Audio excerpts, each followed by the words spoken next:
Jansangh party का जिज्ञासा और समाधान कार्यक्रम है। कार्यक्रम में क्या कुछ होने वाला है, कैसा कार्यक्रम होगा, क्या कुछ प्लानिंग है, हम जानेंगे। जो आयोजक है जी, स्वागत है आप। आयोजक तो छत्तीसगढ़ प्रांत के संयोजक डॉक्टर रवि श्रीवास जी हैं। जी जी हमारे ऊपर राष्ट्रीय दायित्व है। जी। जनसंघ अखिल भारतीय जनसंघ है। ये आदरणीय बलराज मधोक जी के द्वारा डॉक्टर मुखर्जी और दीनदयाल जी की जो भारतीय जनसंघ पार्टी थी, जिसे मधोक साहब ने बनाने में अभूतपूर्व सहयोग किया था और आरंभ से अंत तक उसके प्रमुख स्तंभ के रूप में वे पूरे विश्व में जाने माने जाते थे, उनके द्वारा यह बढ़ाया हुआ है अखिल भारतीय जनसंघ। ये 1951 से आज तक कंटिन्यू है। कुछ लोगों के मन में जनसंघ को लेकर भ्रम रहता है कि इसका विलय हो गया तो ये दल नहीं है, कुछ और लोग जो सत्ता में हैं वो हैं। तो जनसंघ को लेकर, जनसंघ की नीतियों को लेकर, वर्तमान परिस्थिति में इसके कार्यक्रमों को लेकर किसी कार्यकर्ता और किसी प्रेस को भी, पब्लिक को भी, आमजन को भी किसी के मन में किसी प्रकार की जिज्ञासा हो तो उसके लिए एक संवाद का कार्यक्रम है। ऐसे भी हमारा दल संवाद, सहयोग, सहकार, संपर्क और सेवा, इसी सूत्र पर चलता है। तो संवाद आपस में होना चाहिए। आज रायपुर में छत्तीसगढ़ के प्रांत के हमारे मित्रों की बैठक है और उसके बाद जो पब्लिक मीटिंग होगी उसमें सारे लोग आमंत्रित हैं, जो आ जाएं जहां से। और उनके मन में यदि पार्टी को लेकर, इसकी नीतियों को लेकर कहीं कोई जिज्ञासा है या कोई शंका है तो खुली चर्चा होगी। बिल्कुल, हम लगातार देखते हैं बीजेपी, जैसे कि आपने कहा कि पंडित दीनदयाल जी, तो उनके विचारों की बात करते हैं, वो पार्टी के जैसे प्रेरणा स्रोत है, और जैसे आप बोल रहे हैं कि जनसंघ के वो प्रेरणा स्रोत है। तो कई लोगों के मन में ये भ्रम है, जैसे कि आपने कहा, कैसे उसको क्लियर करेंगे? इतना ही अंतर है, जिस दिन बीजेपी का निर्माण हुआ है उस दिन उसके मंच पर आप देखेंगे तो महात्मा गांधी जी और जयप्रकाश नारायण जी का ही फोटो था। अटल जी का फोटो था नेता के रूप में, अध्यक्ष के रूप में। न डॉक्टर मुखर्जी जी का फोटो था, न दीनदयाल जी का फोटो था। जो नीतियां थीं उनमें कहीं एकात्म मानववाद और दीनदयाल जी का कहीं नाम नहीं था। उसमें गांधीवादी समाजवाद था। उसके बाद वाजपेयी जी ने, अटल जी ने अपने भाषण में कहा कि हमने दिल्ली की यमुना में जनसंघ के दीपक को सदा सदा के लिए डुबा दिया है और हम असली जनता पार्टी हैं, इसलिए हम भारतीय जनता पार्टी हैं, जनसंघ से हमारा कोई मतलब नहीं है। आडवाणी जी ने अपने भाषण में उसमें कहा कि हम लोक दल के टिकट पर सांसद बने थे 77 में, हमें जनसंघ का मत माना जाए। जब चुनावों में मुंह की खानी पड़ी और इधर हमारे नेता बलराज मधोक जी, जो रियल जनसंघ के रियल हीरो थे और डॉक्टर मुखर्जी के रियल सक्सेसर थे, उन्होंने भाजपा 6 अप्रैल 80 को बनी है, उन्होंने 4 जनवरी 1979 को ही भारतीय जनसंघ को अखिल भारतीय जनसंघ के नाम से पुनर्गठित कर दिया। तो उस दबाव के कारण, और दीनदयाल जी और मुखर्जी जी का फोटो हमारे यहाँ लगता था, वही पुराना नाम, पुराना चिन्ह, पुराना झंडा, पुराना संविधान, पुराने उद्देश्य, पुरानी लीडरशिप, सब कुछ पुराना था। तो इन्होंने 84 में पूरी तरह से हारने के बाद 86 से इन्होंने यू टर्न लिया बीजेपी ने, और तब से कहना शुरू कर दिया कि हम जनसंघ हैं।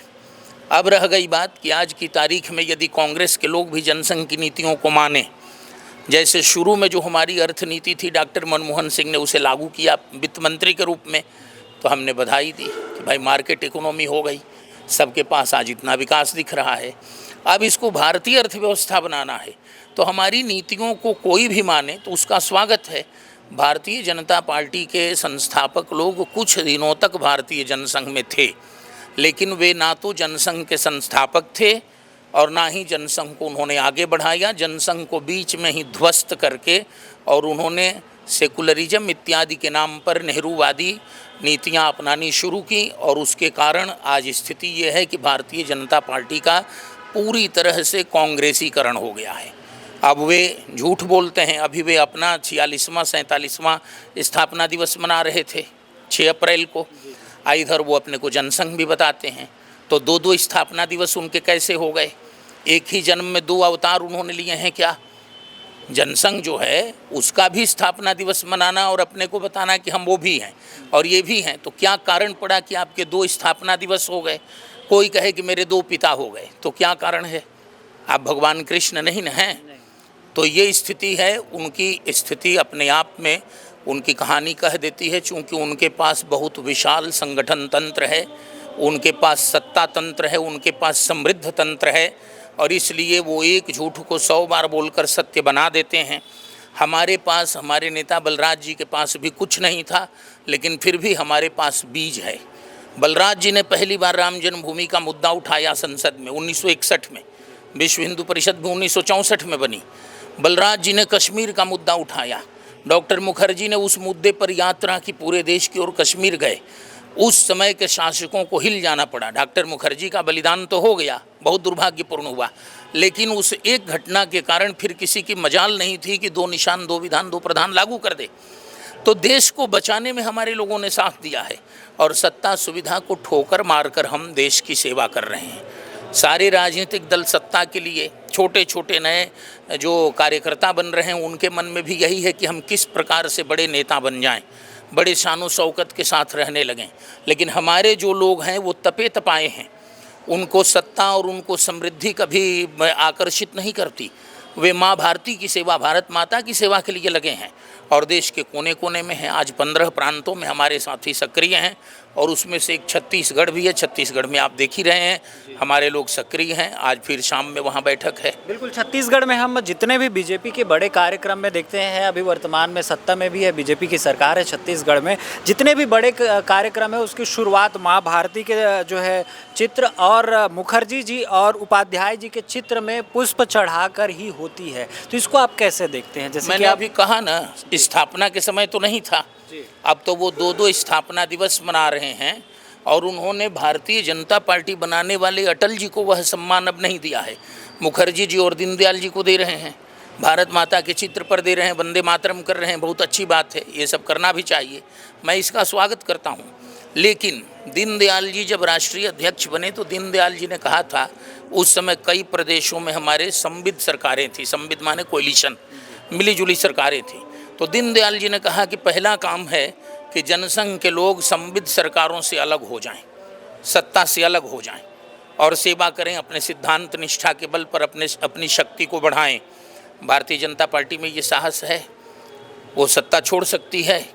तो दीनदयाल जी की फ़ोटो की पूजा और दीनदयाल जी का नाम उसी प्रकार से लेकर और कुछ भी करना, कुछ भी कहना, ये वैसा ही है जैसे कांग्रेस के हमारे मित्र महात्मा गांधी का नाम लेकर, उनके सरनेम, उनकी उपाधि को लेकर, उनके चित्र को लेकर, और लोग जैसे बाबा साहब अम्बेडकर का नाम लेकर जिस तरह से दुरुपयोग कर रहे हैं और उनके चिंतन के सर्वथा विपरीत आचरण कर रहे हैं, उस तरह का ये आचरण है। तो आपके हिसाब से बीजेपी के संस्थापक कहें या उनके जो निर्माता कहें, वो किनको मानते हैं आप? जैसे कि जनसंघ के जो संस्थापक श्री मुखर्जी जी है, उपाध्याय जी हैं, तो बीजेपी के जो है संस्थापक किनको मानते हैं? वाजपेयी जी, आडवाणी जी हैं, अटल जी, आडवाणी जी, मुरली मनोहर जोशी जी, सिकंदर बख्त जी, आरिफ बेग जी, सुंदर सिंह भंडारी जी, ये लोग बीजेपी के संस्थापक हैं जी। तो आज का जो बैठक है रायपुर राजधानी में, उस बैठक में क्या कुछ होने वाला है, किन मुद्दों पर चर्चा होगी और किन किन लोगों के साथ? बाकी मुद्दे तो इस समय महंगाई बढ़ सकती है, इस पर चर्चा होगी। भारतीय अर्थव्यवस्था जो ग्राम केंद्रित थी, किस प्रकार एक ही गांव में कम से कम करेंसी पर डिपेंडेंस रहते हुए, निर्भरता रहते हुए हमारे लोग सारे काम कर लेते थे, इस पर हमारे लोग चर्चा करेंगे। जो विश्व युद्ध की स्थिति बनी हुई है और जिसके कारण तमाम जान माल की भी क्षति हुई और कई देशों में कई प्रकार के अब उसके दुष्परिणाम सामने दिखाई देने लगे हैं, और युद्ध हो सकता है कि और लंबा चले और बढ़ भी जाए, तो इन सब विषयों पर हम चिंतन करेंगे।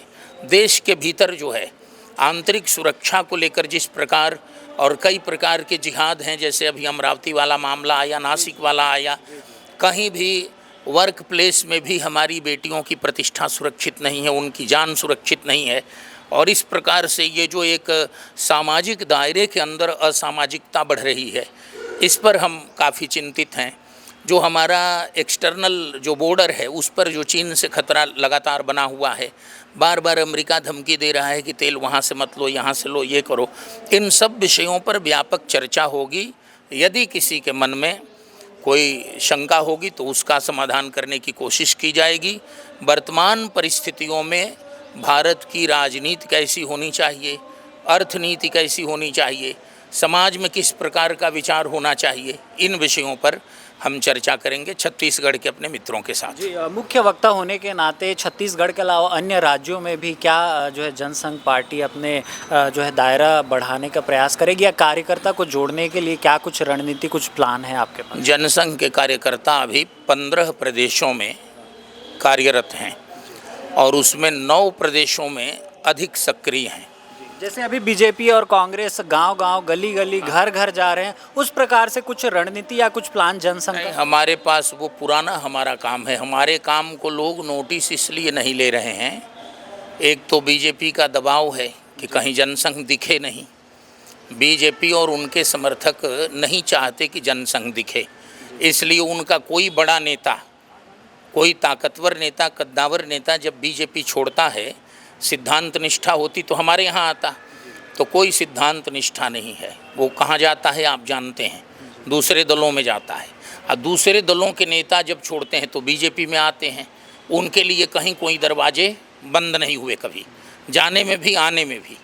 तो उनका दबाव है कि जनसंघ दिखे नहीं, तो इसलिए जनसंघ दिख नहीं रहा है। मीडिया का उस प्रकार का सहयोग अभी नहीं है। बलराज जी के नहीं रहने के बाद हमारे यहाँ कोई उस प्रकार का कद्दावर, जो रिकॉग्नाइज्ड फिगर कहते हैं जिसको, अब वो देश के स्थापित नेता थे, तो विद्वान थे, विचारक थे, उस प्रकार की ख्याति हमारे लोगों में अभी नहीं है। तो इसके कारण हम गली गली में भी घूम रहे हैं, तो हमारी पहचान का संकट है।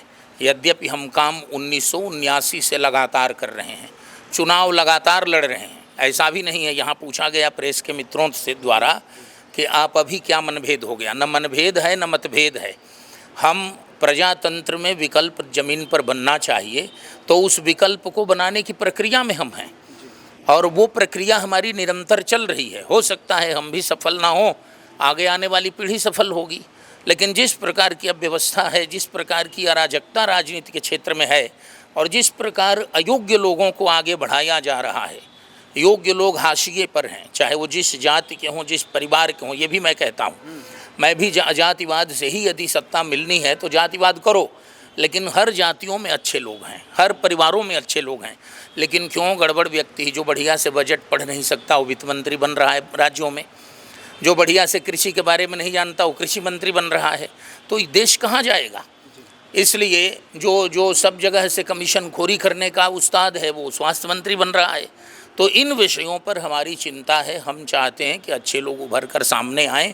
किसी व्यक्ति, किसी दल, किसी के विरोध में हम नहीं हैं। हम शुरू से एक स्वतंत्र, राष्ट्रवादी, यथार्थवादी, राजनीतिक, सामाजिक विकल्प बनाने की कोशिश में है, वो बन रहा है। हमारे नाम को, हमारे चिंतन को, हमारे आवरण को चुरा कर, छीन कर, लूट कर, जैसे भी कुछ लोगों ने मान लीजिए सत्ता ले ली, हो सकता है हमारे 60% नीतियों को उन्होंने लागू कर दिया, हमारा 70% प्रचार भी कर दिया, हो सकता है कोई और आए वो 100% हमारी चिंतन को, दीनदयाल जी के चिंतन को लागू कर दे। तो इसलिए अभी वो लागू होता हुआ दिख नहीं रहा है, लेकिन हमारा प्रयास निष्फल नहीं है। हमारे प्रयास का, हमारे दबाव का परिणाम है कि भारतीय जनता पार्टी आज दीनदयाल जी और मुखर्जी जी का फोटो लगाकर घूम रही है। नहीं तो स्थापना के काल में नहीं, 4 साल तक उन्होंने दीनदयाल मुखर्जी को पहचाना भी नहीं, और उसके बाद तो ये बलराज मधोक जी और उनके सहयोगियों, उनके अनुयायियों के दबाव का परिणाम है। आज वे जनसंघ के पुराने कार्यकर्ताओं को घूम घूम कर उनका सम्मानित कर रहे हैं उन्हें, तो ये हमारे दबाव का परिणाम है। दीनदयाल जी के नाम पर वे प्रशिक्षण शिविर चला रहे हैं, जबकि उनके यहाँ दीनदयाल जी को जानने वाला कोई नहीं है। माननीय गोविंदाचार्य जी ने बहुत दुख व्यक्त किया कि मैं यदि भाजपा में, आज से 10 साल पहले की बात है, उन्होंने कहा मैं वापस चला भी जाऊं तो दीनदयाल जी का चिंतन किसको बताऊंगा, कोई सुनने लायक नहीं था। ये गोविंदाचार्य जी का ऑब्जर्वेशन था, ऑफ द लाइन था, उन्होंने पर्सनली कहा था। तो लेकिन मैं यहाँ आपके सामने कह रहा हूँ कि ऐसी परिस्थिति में जहाँ कोई सुनने वाला नहीं, कोई समझने वाला नहीं, वो दीनदयाल जी का नाम ले रहे हैं, उसी तरह जैसे वो लोग गांधी जी का नाम ले रहे हैं, कोई अम्बेडकर जी का नाम ले रहा है। नाम की खेती, नाम का व्यापार लोग कर रहे हैं, और हम चाहते हैं कि उनके चिंतन को 100% उतारा जाए। उसके लिए गांधी जी, दीनदयाल जी के आधार पर राजनीति में शुचिता होनी चाहिए, वो नहीं है।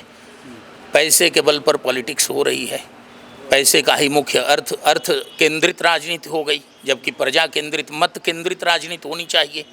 पूरी संसद जो है, पूरी संसद और विधानसभाएं, विधानमंडल 4 लोगों या 4 परिवारों की बंधक हैं। जो व्हिप जारी होगा बीजेपी की ओर से, बीजेपी के चाहे जितने पढ़े लिखे सांसद हों, वो उसको मानने के लिए बाध्य होंगे कि नहीं होंगे? अपना मत व्यक्त करेंगे क्या? जो राहुल जी जारी करेंगे व्हिप, उसको मानने के लिए उनके सांसद बाध्य होंगे कि नहीं? लालू जी, मुलायम जी और भी जो लोग हैं, टीडीपी एंड सो ऑन, ये वर्तमान में अभी इनके जो लोग व्हिप जारी करेंगे, उस व्हिप पर हाथ उठाने, येस और नो कहने के लिए, क्या इसी के लिए सांसद हम चुनते हैं? वहाँ स्वतंत्र अपने क्षेत्र का, अपनी जनता का, उसके मनोभाव को व्यक्त करने की कोई गुंजाइश बची है इसमें? तो इसलिए संसदीय राजनीति में, प्रजातांत्रिक राजनीति में प्रजातांत्रिक मूल्यों का क्षरण हो गया और उसको दबाया जा रहा है। इस पर सोचना पड़ेगा कि किस प्रकार हम अपने क्षेत्र की, अपनी रियल समस्याओं को किस प्रकार उठा पाएंगे। हाँ, पूछिए जी। मैं आपसे जानना चाहूँगा, जनसंघ पार्टी से यदि कोई जुड़ना चाहते हैं, क्या क्वालिटी होना चाहिए, क्या योग्यता होना चाहिए? देखिए, एक अखिल भारतीय जनसंघ है जो कि 1951 से ही है और 79 में अखिल भारतीय जनसंघ हुआ। वही विधान, वही व्यवस्था, वही सारे नियम है। जो भी लोग जुड़ना चाहें, जिनको हमारे भारत भूमि को अपनी माता मानते हैं, जो राष्ट्रवादी हैं, जो यथार्थवादी हैं, वो इससे जुड़ करके काम कर सकते हैं। जी। तो बैठक में जैसे कि बड़े विस्तार से मुख्य वक्ता ने बताया कि अलग अलग मुद्दों पर बात होना है। अभी बिहार में वर्तमान में नए मुख्यमंत्री बने हैं, उन पर लगातार आरोप लग रहे हैं कि 7वीं फेल है। इस पर क्या कुछ कहेंगे आप? देखिए, वो 7वीं फेल है कि 8वीं फेल है, उससे मतलब नहीं है। उनके लोगों ने उनको चुना है, इसलिए वो मुख्यमंत्री बने हैं। तो आपको क्या नहीं लगता है जैसे कि कोई पद पर जिनको बिठा रहे हैं हम, या आम जनता बिठा रही है, आम उनका कोई जनता ने उन्हें वोट दे करके विधायक तो बनाया ही है और विधायक बने हैं, लोगों ने उनको चुन करके, उनके विधायकों ने उन्हें चुन करके मुख्यमंत्री बनाया है, तो उनका विषय है। उसमें योग्यता और योग्यता का कोई विषय ही नहीं है। नहीं, लेकिन जो रेगुलेट कर रहे हैं, जो ऑपरेट कर रहे हैं अच्छे अच्छे अधिकारियों को, तो आपको नहीं लगता है क्या कि क्या कर रहे हैं, क्या नहीं कर रहे हैं, वो बीजेपी का विषय है। वो उस विषय में जाने कि वो क्या करना चाहते हैं, क्या नहीं करना चाहते हैं। निश्चित तौर से जनसंघ में हम जो लोगों को चाहते हैं कि अच्छे लोग आएँ, जिनके ऊपर कोई भ्रष्टाचार ना हो, कोई आरोप ना हो, जो पूर्ण रूप से राष्ट्र सेवा में समर्पित भाव से करना चाहते हैं, ऐसे सभी राष्ट्रवादियों को हम लोग आमंत्रित करना चाहते हैं। बिल्कुल। तो जनसंघ का ये जिज्ञासा और समाधान कार्यक्रम राजधानी रायपुर में ये होना है और जनसंघ पार्टी के जो मुख्य वक्ता है और जो कार्यकर्ता है, उन्होंने बड़े विस्तार से बताया कि आखिर क्या कुछ जो है मोटिव लेकर चल रही है पार्टी। अभी के लिए फ़िलहाल इतना ही। राजधानी रायपुर से मैं हूँ यश, कैमरा सहयोगी हरीश के साथ।